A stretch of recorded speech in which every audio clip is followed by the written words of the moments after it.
Doing planning, generational planning, charitable planning for the firm, family governance, educating the next generation about the wealth that they're going to inherit. Prior to 2008, there wasn't really an association being drawn between what somebody's personal, financial, and family goals were and what they were doing in their investments. 2008 hit and we saw markets drop a large deal, and then that kicked off this whole wave of what has basically been termed goals-based wealth management, where you focus a lot on each person as an individual, each person's goals and objectives and their family situation, and make sure that whatever you're doing in the portfolio and in the investment is a mirror to that and is helping them to achieve what they're doing. From a planning standpoint, we always remind clients that what we talk about is a dynamic conversation. You know, in the old days, you might have created a paper financial plan and put it on a dusty bookshelf, whereas when we meet with clients today and talk about planning, it's a living, breathing, dynamic discussion and document that we want to continuously update and evolve as their needs change. And we also want to stress test it. You know, clients remember the financial crisis, they have seen the effects of COVID, and they want to be confident that their plan can be stress tested against these sort of uncertainties. Our job is to grow the assets within a budget and basically make their life better, give them less to worry about, peace of mind. That's my job. My job is not to say no. My job is to figure out how to get the client what they need. Really what it's all about is serving.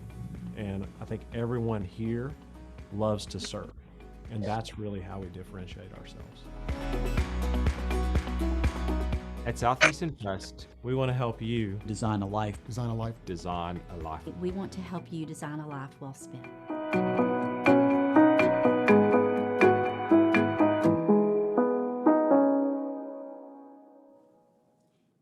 So that's just a little bit about our firm and what we do. What my particular team focuses on here at Southeastern is special needs trust. So that is that's where there's 4 of us, and that's all we do. So and then to even narrow it a little more, we have 2 pool trusts. And the pool trusts, we have one in Tennessee and one in Georgia. And the pool trust fall in that category that's below that $500,000 that was mentioned in the video.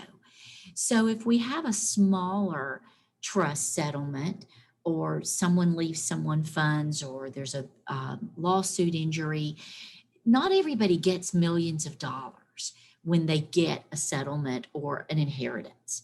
And so the pool trust is a perfect way for us to be able to take care of those clients while at the same time providing the same level of service for them, helping them maintain their benefits, even though they may not have got millions of dollars. I mean, $100,000 is a lot of money to me and you, I'm sure, and certainly to our clients. So that's where we put those settlements or those inheritances that fall below that $400,000 to $500,000 mark is in our pool trust. So today we're going to talk about the Arc of Georgia Pool Trust, and a lot of the things we're talking about with regard to this, to the pool trust, is applicable to a standalone D4A special needs trust. The resource limits and everything, the rules are pretty similar. So if we have that $2 million client, yeah, we're not going to put them in the pool trust, but a lot of the rules and the things and the POMs basically are very, very similar. So Stacy, we'll head to that first slide if you don't mind. And again, if you have questions, please just let me know and we'll address those as we go. But some of the challenges that those that want to set up a pool trust or a standalone special needs trust have are the resource and income limits. And those right now they're fairly low. I mean, the resource limit is $2,000. So if someone has, less than $2,000 in assets, and they can have a home and they can have a vehicle. But if they have, more, if they have a $10,000 savings account in their name, that's going to limit them and preclude them from setting up a special needs trust, because the resource limit is the $2,000. The income limit is pretty much poverty level. Anyone that's below the poverty lines and the poverty levels with income can pretty much qualify if they're a disabled individual. So what we want to be careful of is a gift or a bequest to a person with a disability, because that can disqualify them from their benefits. So if they do get a lawsuit, a $50,000 lawsuit settlement, and they're on Georgia Medicaid or SSI, they're going to lose those benefits if we don't figure out a way for those assets, that inheritance or that settlement, to go into what is a special needs trust. So the next slide talks about how the ways that people can qualify and get into the pooled trust. So if you qualify for Medicaid, you're going to qualify. If you qualify for SSI, you qualify for Medicaid. So if you have a client that's getting the supplemental security income, I think it's at like $780 right now, they automatically qualify for Georgia Medicaid. And in those situations, again, the income and resource rules do apply. So next slide, Stacy. Lots of ways that people with disabilities end up getting funds. Mom, dad, a relative dies, and they know they have this special needs individual, and they're like, well, we really do. We want to provide for this person because they're going to need more, maybe. So what a lot of families unfortunately do is it goes outright to that person with the disability. And now, since the rules have changed and the person with the disability can self-fund the special needs trust, this isn't as big of an issue as it used to be, when a court used to have to move those assets into a special needs trust, or the parent had to do it, at will. But it's still the best way to do it. Even though people can self-fund a special needs trust with a disability, it's a whole lot easier if we, as you as an attorney or a planner, know the situation and know that the need is going to be there in the future. And so you go ahead in the estate planning documents of your client and you name the special needs trust for that special needs beneficiary, instead of naming them directly. Okay, Stacy.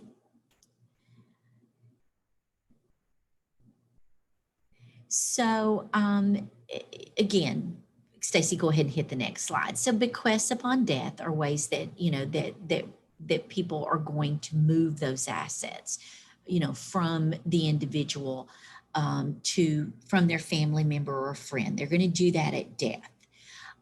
Court settlements, we get a lot of these where there's been a birth injury or an automobile accident, or a pizza delivery person, hits someone and injures them. So we have cases that involve large corporations. And again, a lot of times you get a large settlement with those, but not always. Again, sometimes those settlements are going to be $100,000 or $30,000. Sometimes they're going to be multi-millions. But either way, if the disabled person is on SSI or Medicaid, we need these assets held in the special needs trust to protect those benefits. Teresa, so some of the things is you were helping bring me up to speed is the vocabulary of trustee, and I know it's probably very elementary to you, but trustee and beneficiary. Would you mind just touching briefly on the vocabulary of a pooled trust? Absolutely. And again, a pooled trust, we'll start at the very top. A pooled trust is generally when you have a lot of clients who have not gotten a large settlement. And so this is a place where those settlements can land. Individual trustees, which is myself, a lot of the big banks, there's a lot of trust companies out there that they get named to serve and basically oversee the financial resources that this disabled person has been given. And so the trustee's job is to make sure those assets are used for that person that they're intended for, and that's the beneficiary. The disabled, injured person is our beneficiary. And a lot of trustees have minimums. They won't take a trust, a special needs trust, unless it's at least $1 million. Well, that's where these pool trusts come into play. Because we can take small settlement or small inheritances or small, there could be someone, it doesn't have to be an inheritance or a settlement. I have clients that were involved in an auto accident in their 50s. Well, they were working and they had 401ks, and they might have a $400,000 401k. Well, they need Medicaid. So we move those assets over into the pooled trust, allowing them to pass the resource limit because the assets are now in the trust instead of in their name. So that's our role as trustee. We hold those assets so they're no longer in the injured person / beneficiary's name. And unfortunately, the other than keeping benefits, another main reason that we exist and serve in this role is because if a child is injured, that child, unfortunately, not every parent can be trusted to get even $50,000 or $100,000 or $1 million on behalf of that child. I have several trusts that are in trust for children where my main job is to protect the assets from the parents. Unfortunately, I have situations where, they'll send me an email and say, "Hey, we need money for a wheelchair." Well, I learned a long time ago, I have to monitor those funds and make sure they go to the wheelchair company, because I've sent them to the parents. They could go for a vacation or something much worse, drugs, alcohol. Not every, as we know just by living life, there are a lot of situations where we have to protect these assets from, unfortunately, the people that are supposed to be protecting our beneficiary. So hopefully that explains the terms, the pool trust, the trust in general, the trustee's role, and who the beneficiary is. So next slide, Stacy. So obviously one of our most important objectives are providing for that person with a disability. And the point of the special needs trust is to supplement their needs. The intent is that SSI or Medicaid are going to provide their basic living needs. Now, we also know that can be difficult. That can be to say that $780 is going to provide everything someone needs is a big statement, whether you have a disability or not. But again, the main objective is for us to pay for things that are in addition to basic medical care or basic needs. And basic needs are considered food and shelter. And again, that's not always easy to do with $780 for a parent. And so there are situations where we have to provide rent money out of a special needs trust. When we do that, SSI looks at that as income. And so they will reduce the amount of SSI that the person's getting. We have a lot of clients that don't get the full SSI benefit. They get it reduced down to sometimes 400, 500. It just depends on the individual situation and how much we're having to give them with regard to food and shelter. Ideally, everybody gets their full SSI benefit, but we do have some clients that we just have to pay their rent. And if they have a $400,000 trust and we can pay their rent and they can use their SSI for other things, that helps them enough that it's worth getting that reduced SSI amount. So again, it's why it's important to have the trustee and to have them kind of looking at the individual needs and what's the trade-off. If to keep the full SSI benefit, what are we giving up in quality of life? And so that is something that we look at closely, and it's very personal. It may work for one client to reduce their SSI benefit and pay some of their rent. If they've got a $30,000 trust, unfortunately, that's not going to work. Whereas it might work if they've got 300,000 or 400,000, and that's just math. So as we go to the next slide, just keeping it real simple, and we're looking at someone who has an estate of $100,000 and has a son that has a disability and receives SSI and Medicaid.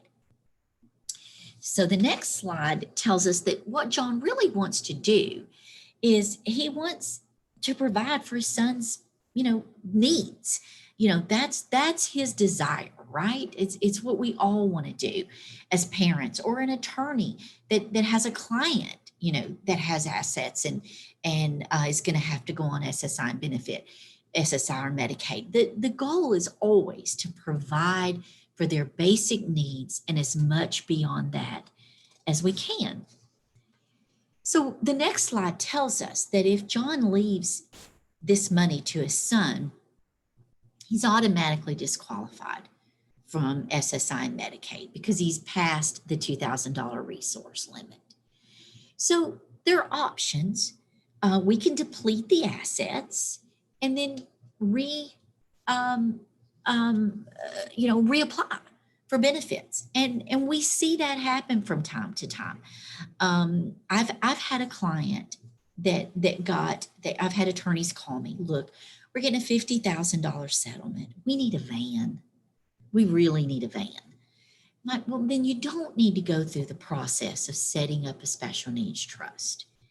You need to get the assets, spend it in that month, and go through the process of pausing benefits for a month and then restart them, because you can show that the assets were received and spent on a vehicle, and the beneficiary can have a van.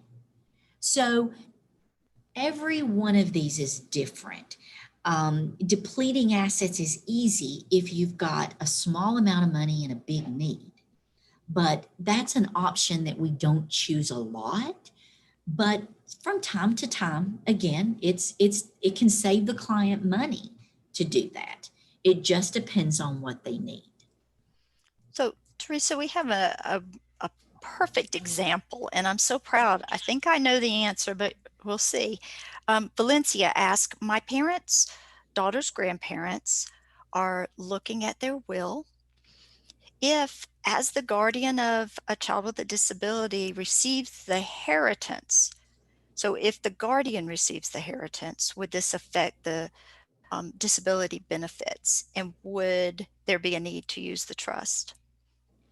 Yes, it will affect the benefits because the guardian is a guardian for the person. So if they're if they leave it to mom, knowing that mom is going to do the right thing, you can always do that, but you don't want the grandchild's name in there. Now the mom then has to look at resources, and then that gets us to a point of how old is the disabled person. And if mom gets a large inheritance, does that affect the beneficiary's benefits as well? Because now if the beneficiary is over 18, they can apply individually, and mom can be conservator, and you get an adult conservatorship, and then you can create the trust. But the short answer to the question is, it's always so much better to go ahead and set things up on behalf of the child in the trust, because we don't know that mom isn't going to get hit by that bus next week.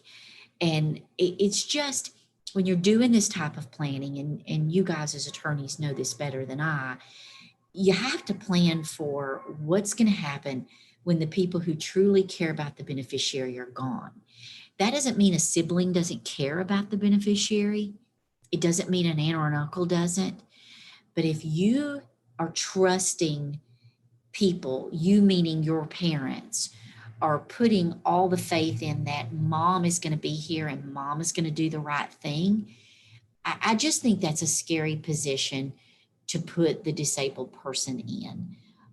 It's better to go ahead and name the special needs trust or a conservatorship or some type of entity that can hold those assets other than a guardian, because a guardian is guardian for a person, not financial resources.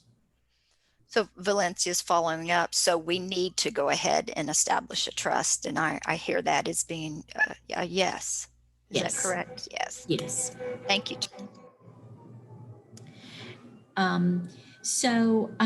The next slide just talks about some legislation that came into effect. We'll go through this quickly. State legislation was passed in 1996 that allowed these pooled trusts to be in existence. And so it really did change the dynamic for people who do have assets and resources that are below that 500,000 or $1 million threshold. So it really was is legislation that really did help the people that needed it the very most. The assets have to be transferred to the pooled trust for the special needs of the person with the disability. And a pooled trust has to be created by a nonprofit, thus the ARC of Georgia.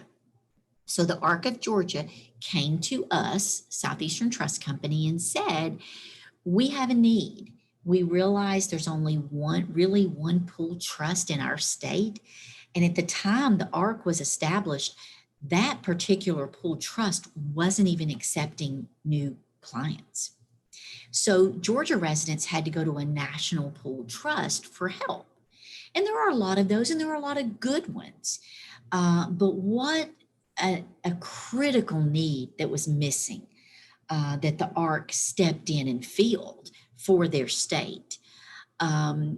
So that's just a little history on how Southeastern Trust got involved, and the ARC, again, I mean, it was truly just some board members of the ARC of Georgia who saw a need and came to us and asked if we'd be interested. Yes, we can thank David Glass. I'll just call his name out. Yeah, absolutely. And then David McGuffey, the McGuffey Law Firm in Dalton, did all of our documents and prepared everything pro bono. So there was a lot of work done to help these families, and I wish I had all day just to give examples of families and the way that this trust has assisted people. Teresa, we So the have, next, I'm yeah, just to go ahead.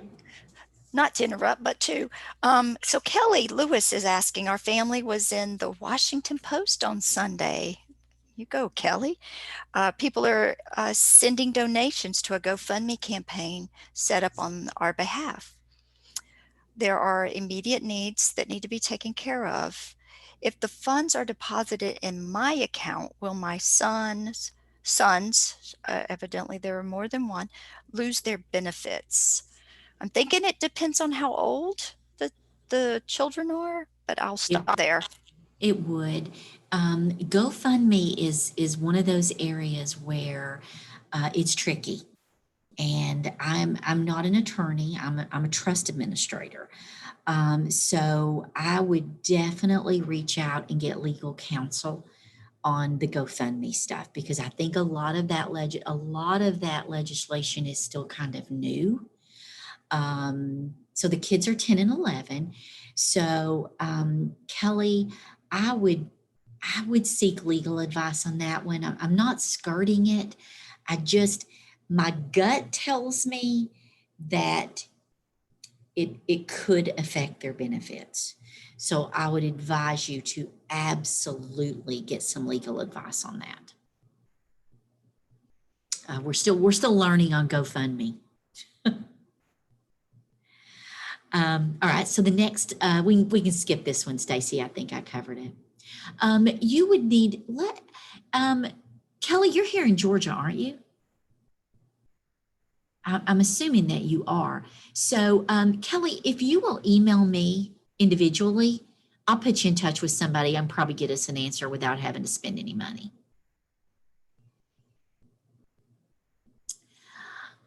So things that we do pay for and love to pay for is dental work. I've got a client right now that's is a heart transplant patient, and that can affect their dental issues. He's just turning 18. He's just at that point where trying to get a job. And so, we're spending some money on dental work. We love that because we all know Medicaid's not going to pay for that. And again, anything that's outside the norm with regard to medical or dental, we can pay for in this trust.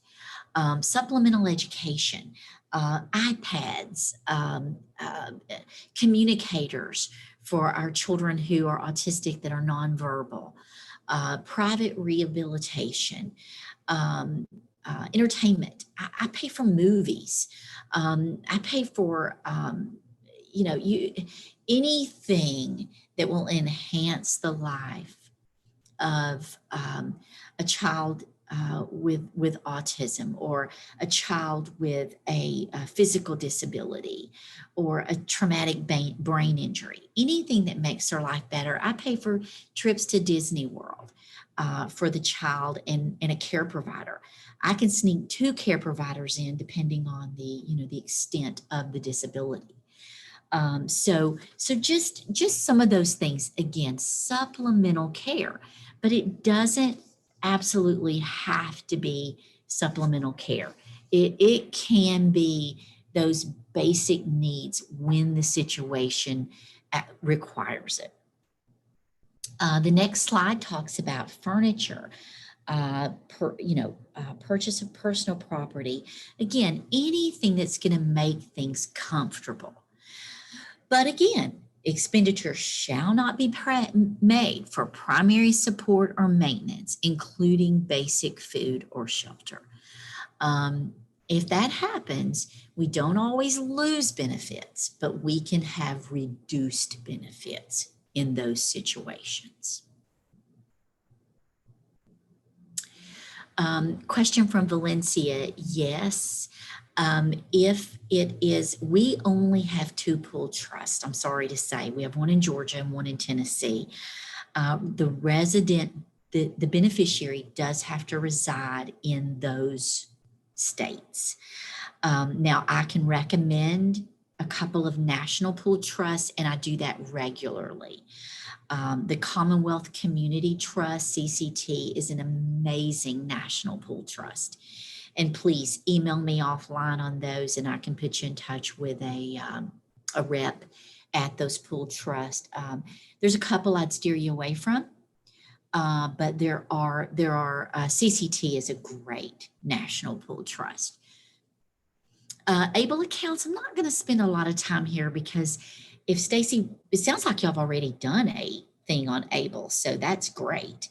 But if there's questions, I'm not an Able expert, but this is just kind of the basics. The SNT can contribute to an Able account. Funds are not countable resources toward SSI, Medicaid, Section 8. The annual contributions to the ABLE can be up to $15,000 a year.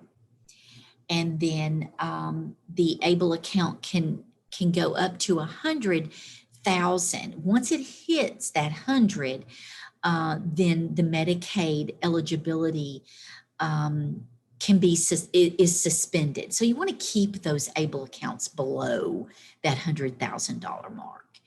And any person can make contributions to the ABLE account. Qualified distributions are very similar to what they are with, the Special Needs Trust. So we'll go to the next slide. We use a personal representative in the ARC of Georgia and the Friends of Special Children Pool Trust. We have beneficiaries, obviously, who are who need an advocate or who already have a guardian or conservator. And we use that person as our liaison to communicate with the beneficiary when it's impossible for us to do that. When we can, we prefer to talk directly to the beneficiary, and we do. I would say, if I had to throw out a number, about 50% of our beneficiaries we're able to communicate with, and about the other half we have to have a personal representative. And that's addressed in the joinder agreement, which is the contract that sets up the pooled special needs trust. We can make distributions to the person designated by the donor. A lot of times the donor, let me explain what a donor is. A donor is someone who has transferred assets to the pool trust. You'll hear it called grantor a lot of times. That can be the disabled person. If the disabled person is the person who's in the car accident and they're going to be on benefits, they're going to be the donor. These funds have went to them and now they're transferring them to the pool trust to keep their benefits. So the donor can be the disabled person. The donor can be a family member.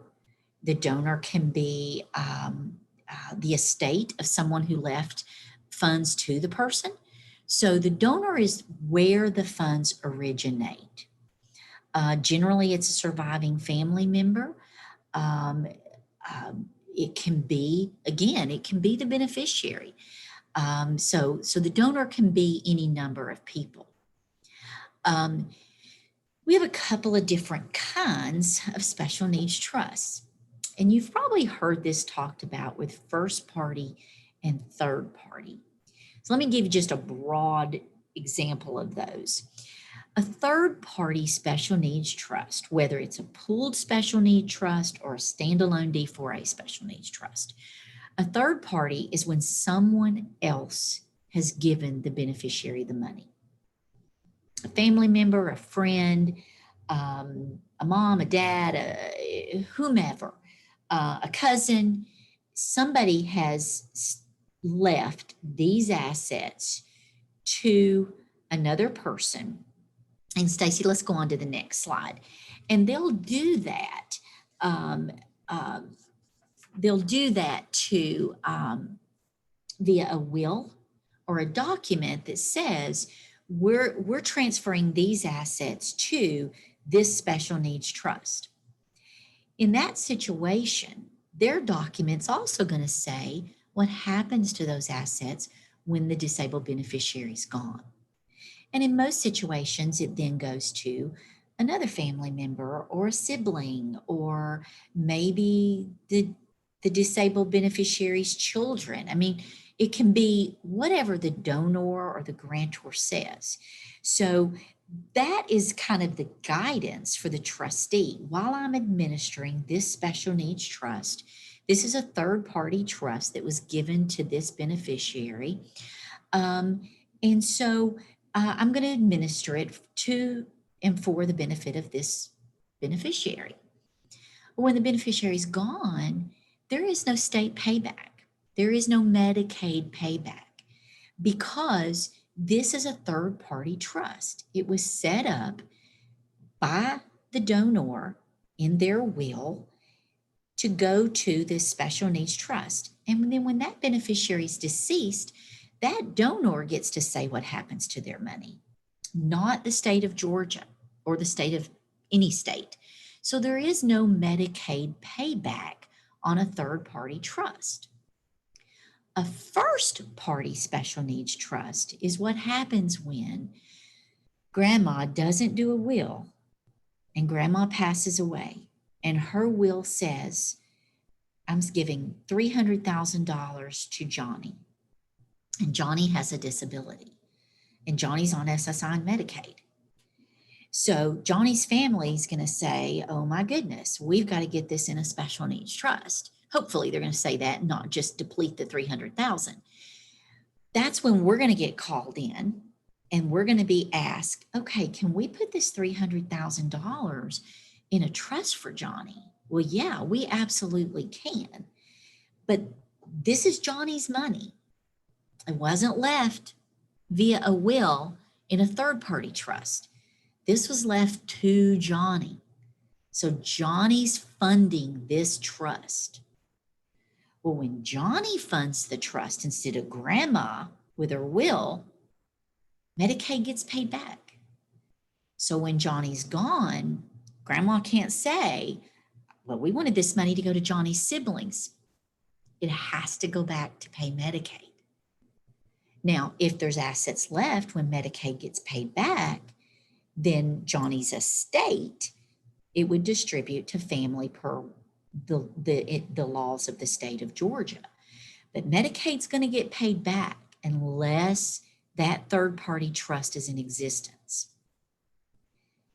I'm going to give it a couple of seconds if we have any questions on that. That gets a little complicated. The most important takeaway there is set it up beforehand. You've got to have grandma or aunt and uncle or whoever, as much as is absolutely possible, do that planning ahead of time so that you have the option to say, I'm going to fund a special needs trust for the disabled person, and after they're gone, here's what I want to happen. And then Medicaid doesn't get anything. Now, let me answer a question that sometimes comes up. If Johnny's Medicaid, let's say Johnny passes away and there's $30,000 left in the trust. If Johnny's Medicaid payback is $200,000, doesn't matter. Medicaid loses out. All Medicaid gets is what is left in Johnny's first party trust.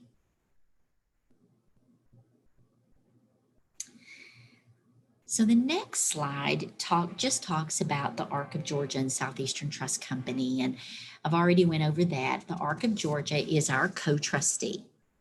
So they are our managing trustee. We are the operating trustee. And the next slide talks a little bit about the Arc of Georgia. And of course, Stacy, she can give a lot better information than we can on one mere slide with the Arc of Georgia, but they've been around a long time and they're a very trusted partner for us with this pool trust. So the next slide talks about Southeastern Trust Company and our administrative responsibilities. So we along with the ARC, we're fiduciaries. That's what we do.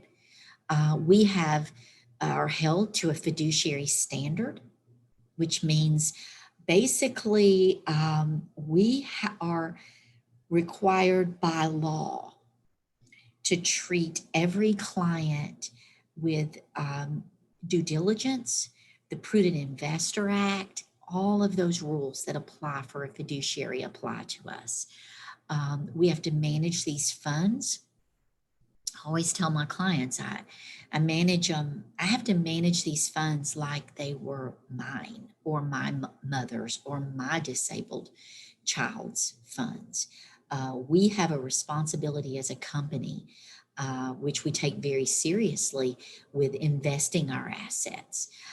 We have to provide reports and statements to beneficiaries and personal representatives. We do the tax filings for the trust. A special needs trust is its own entity. It has its own tax ID number. And so we are responsible for taking care of those things. The next slide talks about getting money into the trust and how do you do that? Well, we've talked about a lot of those. It's going to come in through a will. It can come in through life insurance. It can come in through 401ks, IRAs, legal settlements, gifts, savings accounts, graduation gifts, birthday gifts, etc. So there's a lot of ways that we can get these monies into the trust. And Stacey, if you'll advance a couple of slides, one more please. Our investment objectives within the pool trust. So depending on the size of the pool trust, if the market value is below $50,000, we keep the assets in cash. The next step up from cash is an income investment approach. And the primary emphasis here is on current income needs. We're not given a lot of consideration to growth and capital appreciation. This is a very conservative approach as well. It's kind of look at these as cash is the most conservative, income's the next. And in the next slide being, we're going up toward more risky. Income with growth is our next.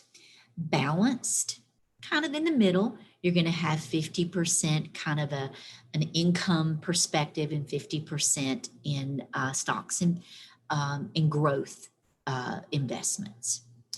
Growth with income is the next, and then our very most aggressive approach is growth. That's very much rare in a pool trust. Most of these are going to be balanced, are going to be cash, income with growth, or balanced, just because of the nature of the size of them. Costs associated, doing a pool trust versus a standalone D4A. Well, with a $300,000 settlement, there's not a lot of assets there anyway, right? I mean, we've paid an attorney already probably, and there's really not a reason to pay for a standalone trust document that's individual to that beneficiary. The pool trust keeps you from doing that. We already have the trust document. So there are no attorney's fees with regard to preparing a document. Accountant's fees, trustee's fees, all of those are going to be less in the pool trust because you're going to be, you're just, again, you're dealing with less in the account. So the fees just start off less. And then you get the benefit of the Medicaid and SSI monitoring to keep them eligible.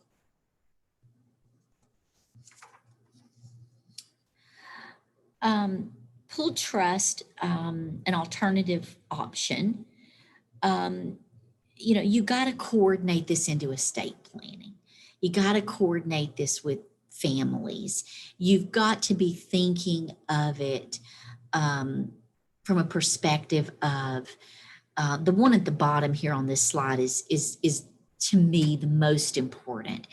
Having that professional trustee keeps siblings or cousins or parents, if it's a grandparent doing it, from having to be the bad guy. We say no. We're the person that says, you know, we can get you a car for 15,000 instead of 50. And you know what? You've only got 300. So we take that role on as the professional trustee. And I think it provides a lot of comfort to the families and the attorneys knowing, that's their role that we play. So the first step to set it up is we're going to fill out a joinder agreement. And it's about a 20-page document. Don't let that scare you. It's not a bad document. It's really just gathering information on the disabled beneficiary and information on who is funding the trust. The initial enrollment fee is $1,250. And then you can fund them now or you can fund them later. What we're encouraging people to do is, if you're naming the Arc of Georgia in a document, just have the attorney call us. You can name the Arc of Georgia Pooled Trust in a document, and we can do the joinder agreement and all of that and have all that completed, and you can just hold it. You can hold it at the attorney's office. You can, anybody that's, setting this up can do that. We don't have to officially open the account yet. Get the pooled trust named as in the document. That's the primary thing you want to do. Let us know we've been named, and then we can go from there. And a lot of this, you're working through with the attorney that's preparing the will. And so that person that's preparing the will that's going to name the pooled trust becomes kind of the go-to person. That we work with them, the family works with them, and we make sure we have everything in place that we need before the triggering event. And the triggering event, again, is typically a death with a life insurance or a death and assets are going to be inherited. But again, make sure that disabled person isn't being named specifically, individually in these documents. Make sure the attorney's aware that there is going to be a special needs trust. It's going to be set up at death, and then they can work with us to make the rest fall into place. So that's pretty much my slides. And again, we can take more questions now, or I know Stacy's already given you guys my email. Stacy, do you mind putting out our website as well? Oh, yeah. www.setrustco.com. Got it. There's things there. The Arc of Georgia has great info on their website about the pooled trust. Go there. Wendy Barnett runs our pooled trust. She had some other things going today and couldn't join us, but Wendy works with our clients individually. She's fabulous. And so we'd love to help any way we can. So Teresa, repeat that real quick. www.se for Southeastern, SE Trust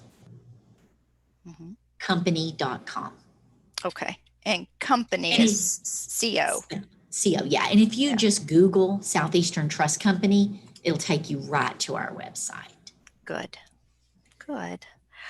So if you want to raise your hand, I know usually when we take this many people off mute, it's loud. So I will keep my eye on the chat, and if you want to raise your hand, we'll take you off mute. You can see I've got, Pat Satterfield is on. Hello, my beautiful friend. It sounds like a pooled trust takes a lot of pressure off the family. Teresa, that's nice. I think we will be updating our wills. Is a prominent advocate in Georgia. Pat Satterfield is sharing that. And look at those every 2 to 3 years, and I tell clients this all the time. Call me. I'm named in more wills right now than I can even, I'm sure it's up to thousands over the years. And I have parents call me all the time. Hey, Teresa, just making sure everything's still in place at Southeastern. The pool trust is still where we need it to be. The Southeastern is still where we need it to be. That checking with your attorney and updating and looking at the people you've got named in those documents on behalf of that special needs person is absolutely a must every 2 or 3 years. Good. And is that done with an attorney or just to call you or Wendy? They can call me. A lot of times they call their attorney, and a lot of time, most of the good attorneys send you an email and say, hey, it's been about 3 years since we talked. Is there anything that's changed? And that just kind of prompts you to think, oh, okay, I had my sister named as, a guardian, and she's now, dealing with a health crisis herself. I'm not sure she can still do that. And that's just something we all need to be thinking about. Right. Especially if there's a special needs person in our estate plan. Right. So I've got a few minutes. I'm loving this. I learned so much. I don't know why I didn't have you present before now, because there are a few little tidbits that I knew a big picture, but you drilled down on some important things. The application fee, that's paid when you set up the pool trust or when it is funded? When you are working on your estate plan, and it has to start with the attorney, with an estate planning attorney, a special needs estate planning attorney. And again, I can recommend 5 right now, depending on where you live in Georgia. But it needs to start there, because you want to start with your own will or your parents' will. You want to start there. And then the attorney works with us, and we name the pool trust, and we go ahead and complete a joinder agreement with the best information that we have. And then the attorney, that joinder agreement just gets held. There's really no money up front until this trust funds. There's no money changing hands. Right. This is all planning. Good. That makes sense? Totally. Yes. Thank you. Thank you. And I am keeping an eye on the chat or the participants to see if anyone had a question. If you want to just raise your hand, and we'll take you off mute and let you ask your question to the expert here. And if not, we're right at that moment. Did you have Please any? Follow up with email, and just reach out to me via email, and we can have one-off conversations as much as you want. Perfect. And to our participants, we've gotten now the recording from the Medicaid estate recovery, which was touched base here, and that was some information I didn't know, Teresa, so thank you for that. We already have Teresa's PowerPoint. You're okay if we share that with the participants? Yes, perfect. Please. So we will get estate recovery and now the special needs trust to you right away. And we so appreciate everybody joining us for the one or all of these 4 webinars on financial future planning. Thank you for having me, Stacy. Yeah, it was very helpful. We appreciate you. Thank you all. Have a great day. And if you haven't voted, go vote. If you have an absentee ballot, do not mail it. Get it in a drop box or take it directly. Just a sideline soapbox. Thank you all. Thank you, Teresa. Alrighty. Bye-bye.